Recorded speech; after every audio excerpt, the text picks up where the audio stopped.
Poland's government has long been proud of its strong stance against migration. While other European nations welcomed in hundreds of thousands of people who'd fled war, Poland stood firm with its borders firmly closed. Warsaw has resisted taking in refugees from Syria, Afghanistan and Eritrea, among others. But then the government realized the country had a problem, a massive labor shortage. So their solution, oversee the largest influx of migrant workers the country has seen in recent history. Over the last few years, more than 2 million foreigners have arrived in Poland. They're mostly Christian from neighboring Ukraine. So are migrants okay so long as they're not Muslim?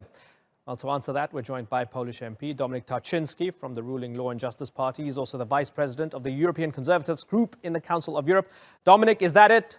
2 million Ukrainians are okay, but not one Muslim, because that's just how you guys feel about it. Good evening, Imran. Thank you for having me.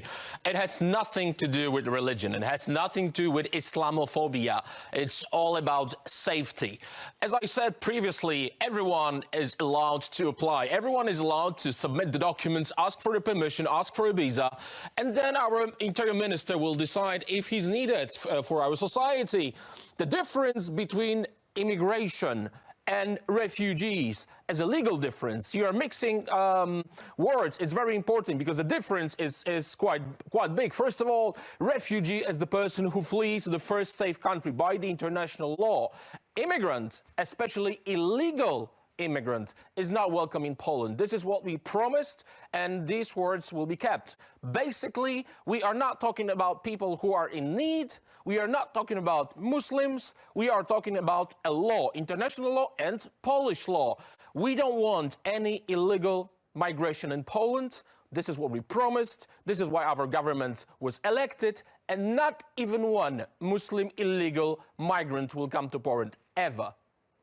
What do you mean by safety? Why is safety connected to Muslim? Explain that to me. First of all, that's very clear, very simple. In Germany, over 200,000 of so-called refugees just vanished, disappeared. Nobody knows who are they, where are they, and what are they going to do. Nobody knows. 200,000 people. Can you imagine how many people is that? It's just crazy. So this quota system, which was offered by Germany, failed, as we know, and this is against our safety in Europe. This is very huge issue. First of all, I'm talking about the terrorist attacks committed by radical Islamists. I couldn't hear very strong words from imams who would condemn this kind of attacks. That's number one. Rapes in Sweden, hidden for 13 months. I'm talking about the youth festival, where girls were raped by illegal Muslim migration immigrants. And you're saying it has nothing to do with Muslims, hidden. but then you're saying Germany, Muslims are terrorists and Muslims where people are rapists. were raped as well, right? And that was hidden. Right. Okay, but again, you're saying it has nothing to do with Muslims, but of Muslims are rapists and terrorists. But these cases, right. It's true. Okay. It's true. But these cases are committed by illegal Muslim migration, okay, which was proven by the police in Sweden, in Germany, in France, in many other countries. Okay, so Dominik, let me take your logic then.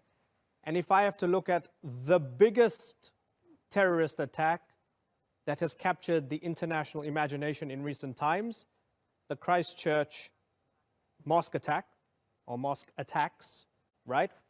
Carried out by someone calling himself a Christian, right? And the difference, I think the difference between us, all the Western world condemned this attack. Okay, so certainly. So is there then a safety problem with Christian migrants, such as the Ukrainians, because of that mosque attack?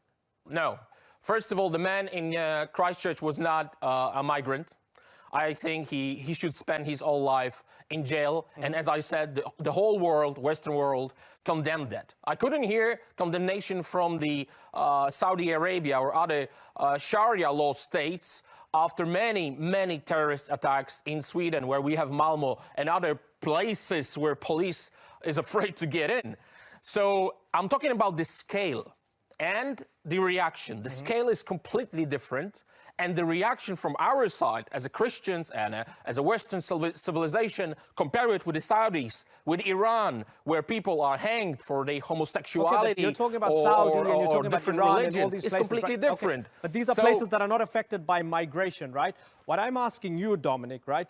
Has Poland had a history of problems with Muslims? Yes or no? No. Okay. No, not at all. How many Muslims are in Poland? Not at all. We've got Tatars. We've got Tatars who are. Sure. I'm telling you. Yeah. Listen. How many Muslims we've are in got Poland? Tatars who are in Poland for 700 years. Yeah. 1%, maybe. It's less than not even that. 0.1%. But what I'm trying to say, I'm trying to say that we've got. We want to have peaceful people. It has nothing to do with a religion. It has nothing to do with Islamophobia. You just told me it has As I something said, to we've do got with Tatars religion. who are so peaceful, who fought. You just said you won't have No, one what I'm because they're trying related to say, terrorism and rapes, modern, right? Radical. Imran, listen to me. I'm talking about the wave of illegal migration, which started in 2015. Not about religion, but it's linked to the religion and radical Islamists. But if I have to look at Poland's history, this wave and about this madness started by Germany in Europe. Dominik, historically, Poland has had far more problems with Christians than they have had with Muslims, haven't they? Have Muslims been involved in partitions, death camps, invasions in Poland? No. As you know, our King Sobieski stopped Muslims in Vienna. So that's the very huge achievement in the history of Polish history. Okay, if not King Sobieski, in the 18th century, Poland was partitioned 3 times. Was it by Muslim powers? You know what hijra means. Now I'm saying you want to talk about Vienna. What I'm saying is, okay, if we want to go to history, Poland was partitioned 3 times. Was it done by Muslim powers? Dominik. No, what I'm saying is, this war of civilization, as I call it, is just a fact. Okay. I'm not going to. Those are the words also of the shooter in Saudi Arabia. I'm not going to Iran. The shooter in Christchurch in his manifesto said he's fighting this war of civilization as well. Condemn against Muslims that he can't name that are all against him. I know. Okay, but how many terror attacks? How many terror attacks were committed by Christians in the name of the religion? How many were shouting Christ is the Lord? None. 0. And every single committed by the Muslim is followed by Allah Akbar. Yeah, that's the fact. Okay, and the difference between criminals, it's the association you're making with, is that they are not committing it in the name of the faith. Can I go back to your agreements with Brussels, or you're being a part of the club, right? So as an outsider looking in, as Poland being a member of the European Union, when it came to the quotas, so the European Union said, okay, guys, we're all in the same club together. There's a refugee crisis, right? And we need to have quotas. We need to share the burden. From the outside looking in, it looked as if, with Poland, it was as if everybody had agreed to go out to dinner and split the bill. Everybody went out to dinner, everybody ate, but at the end, hold on. At the end, Poland said, oh no, I'm not paying because I took my other friend out for lunch earlier and I paid. I brought in Ukrainian migrants. I brought in 2 million. So I don't want to be a part of this burden. Why do you guys stay a part of this club if you so fundamentally disagree with the Germans and the others on absolutely everything? Why do you bother? Because Germany and Russians, they want to drink Dom Perignon and they want us to drink water.